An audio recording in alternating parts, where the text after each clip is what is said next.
All right, this is the first time I'm trying to do a watercolor on these ATC cards. Well, these are the ones that I made because I have a bunch of watercolor paper and we don't use it much, so I figured might as well. And you can see it's cold pressed watercolor. It's got a lot of texture to it, and it does a pretty good job of holding the water. So let's give this old college try. And I'm using this watercolor paint pan set from Derwent. I'd like to get a Sumi set at some point. I just want to try all the things. This thing is really cool though. I do like it.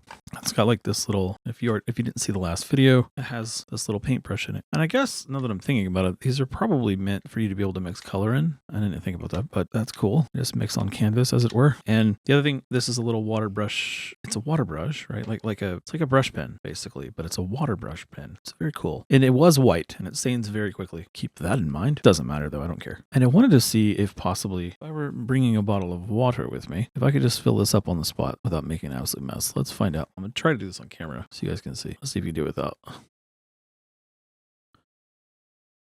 You can, just very carefully, you can fill that up. That's cool. Be very, very careful. Unless you're outside, that doesn't matter, but I'm in the studio space right now, and I'd rather not make a mess. That loads this up nicely, and you can put a cap on the back of this, because it's kind of short without it. Put a little cap on the end, like so. Then you can squeeze it and get your water on there. Now you can wet. I noticed Alex Deod, she actually wet her canvas first, which I thought was very interesting. Interesting way to approach it. Now, I've never really done much with watercolor other than just testing some swatches. I mean, when I was a kid, I did a little bit, like Crayola type stuff, but nothing, pro quality as it were. So I'm gonna try and see if I can get some of this working. Get some of this blue in here.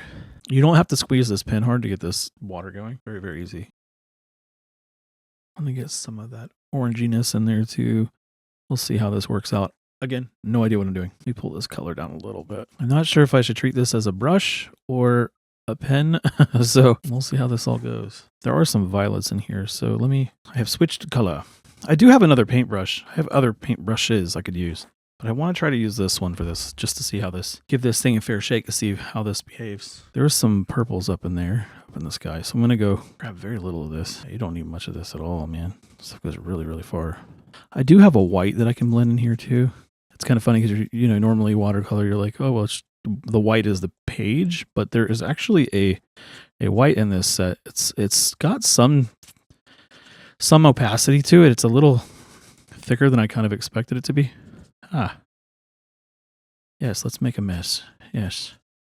I have my towel though, so I'm not worried about it. Just trying to get those early morning blue hues. I am using a reference just to kind of get an idea of the colors that I want to use, but I don't think I'm going to copy it necessarily.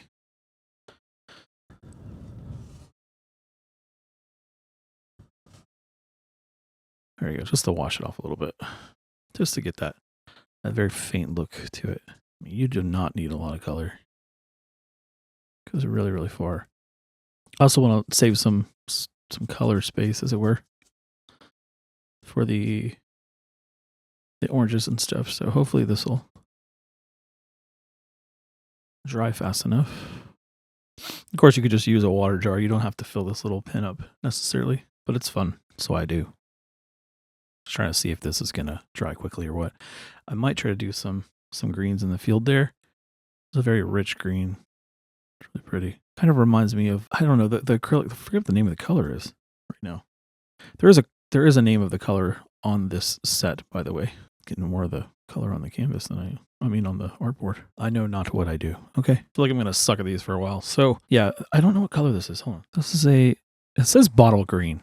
Again, I think it's supposed to be like a glass bottle you would drink out of, like a Mountain Dew bottle or something like that, or like, an old school Sprite bottle or something like that. I think that's what they're trying to say. There's some yellow tones. I'm going to go with this yellow green. I think it's like a lime green or something. Let me see. This box says, oh, it's grass green, actually. Funny enough. So I'm just going to blend these together. Try to get that bluish toned green down a little bit. I'm not pushing on the pen either. This is just what's here ready from washing it off. This takes a lot of skill, y'all. Whoever's doing this, y'all doing this watercolor, you crazy. This is hard. Because it's not like I can just get it to sit on top either, right? You have to kind of like select your colors ahead of time. So this is not the instinct I'm used to working with. So whatever. We're just going to go for it. Going to refill this little thing. I do have a dropper, though. I have a dropper I never use. I should just use the damn dropper next time. Watercolor's hard. So I got to work around this medium and not expect it to do what I want it to, right? All right, I'm trying to get some of these oranges in there. I'm not sure the right way to work this. I don't know if you should go darker color. Usually it's lighter colors. You know, you can, your mid-tones really, then you can shade and highlight. I don't know how this wants to behave, so I'm just doing whatever and see what happens. It's a little finicky to work with, but it's okay. Push that a little too hard. Instincts. Okay, let's go yellow again. I want to push some of this yellow in here. Whoa, that is way too much water. Oh my God. Well, pull some of this back. Power to y'all if you can do this, man. This is hard. Yeah, this is as hard as I anticipated it would be.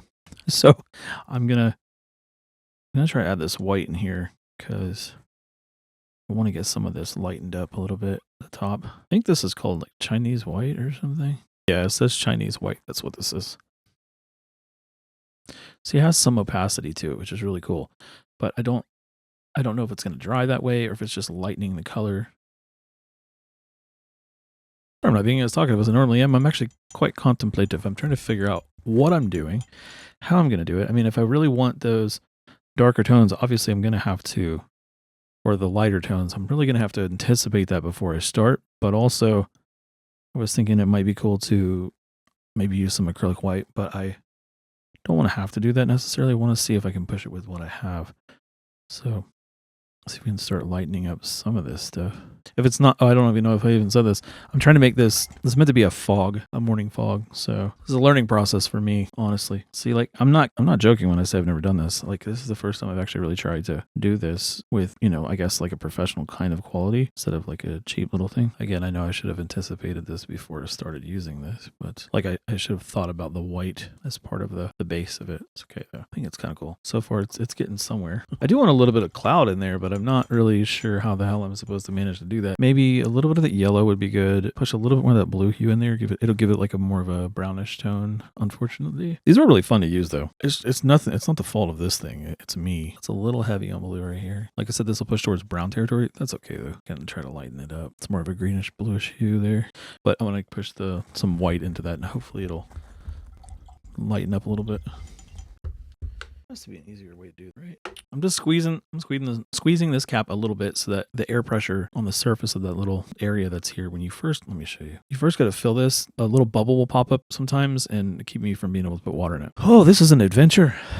Who'd have thunk this would take this long for such a small little card? It's behaving a little better. Okay. Still trying to get this white on the top here. And this grass at the bottom needs to be a little bit darker, but that's okay. Hopefully that kind of looks foggy. I don't know. I can't really tell. I should have anticipated it. Like I said, it would look better, but that's okay. This is almost done. Hopefully this won't take as long. Once I get a feel for how it works, I think I'll be okay, but hopefully the next one won't take as much time. Not that I'm in a super rush, but I don't want to spend all day doing a tiny little painting like this. Let's try putting some yellow back down, just as highlights, like, you know, streaks of yellow. That's pretty good. Kind of interesting. All right. That's enough fiddle farting with that one, I guess. I'm going to have to just try to get the color off the brush a little bit on here. Yep. It's kind of okay. Kind of looks like what I want it to look like. I'm just going to do a little bit more green. Some of this darker tone green. I'm going to try to throw some of this in here. And I'm going to push a little bit more yellow into here, I think, too. Going for more like color form more than specific detail because I can't get this to do what I need it to do. So I'm going to treat this like an impressionist style painting. Oh, it's very close to what I want. See some dark tone in there. You know what I'm going to do? I'm going to throw in some gray tone. There's some pale gray. And I'm going to see if that does the trick. I think if this one is black, isn't it? Well, if this is a black tone, so you know what I'm gonna do is use this as, touch this up over here, give this some stronger silhouette, maybe wash it off a little bit with the gray. Switch this in here. That's better. Let's get somewhere. Doesn't look too terrible. I'm gonna try to push this white down a little more, see if I can get that fog to come back. I think I'm doing more to hurt it than I am to help it. Well, I guess that's what it's gonna be because I can't seem to push this any more than that. I think maybe I could push a little bit of purple in there. I'm talking about just a tiny bit. Spread it out. The way the transition's a little less harsh and it feels more like a fog. That is gonna have to do. As good as I'm gonna get it, I think. I was gonna keep messing with it and screw it completely up. So, well, learn something new every day. That was my attempt at trying to make a, man, it's kind of hard to see because it's pushed back. Let me tape down. I think this top is dry. I haven't messed with it in a while, so I'm gonna just tape it down a little bit, just so that it doesn't curl up on me. What I did was I rolled a piece of tape to stick it to the back, and that's what's been holding it there. I think that's okay. It's very different. Very different. I don't know. I don't really know what to say. Just push a little bit of white in here. Screw it. kind of the hope I was going for, little effect I was going for. There we go. That's as good as it's going to get, I think. And if you hung out with me for this, I very much appreciate it. I'm trying things, try new things. There, hopefully it gives the illusion of a foggy morning. I don't know if it does. That's the best I can do, man. This is going to be a very long uphill battle for me, it seems like. But that's okay. That's a learning process. You get to see me fail, and hopefully I'll get better. But if you made it this far, I very much appreciate it out, and I will catch you on the next one. Peace. All right, just for the record, I just want to point out that white does actually come up pretty opaque once it starts to dry. So that's kind of interesting. Something I didn't know. I didn't have any idea about. So now it actually looks quite a bit like fog. It's pretty cool. I don't know if anybody's going to like that or not, but at least I know that much about it. Very nice. So keep that in mind. It will, if you care to know, those Derwents, that transparent, that white is quite opaque, but it goes on rather transparent.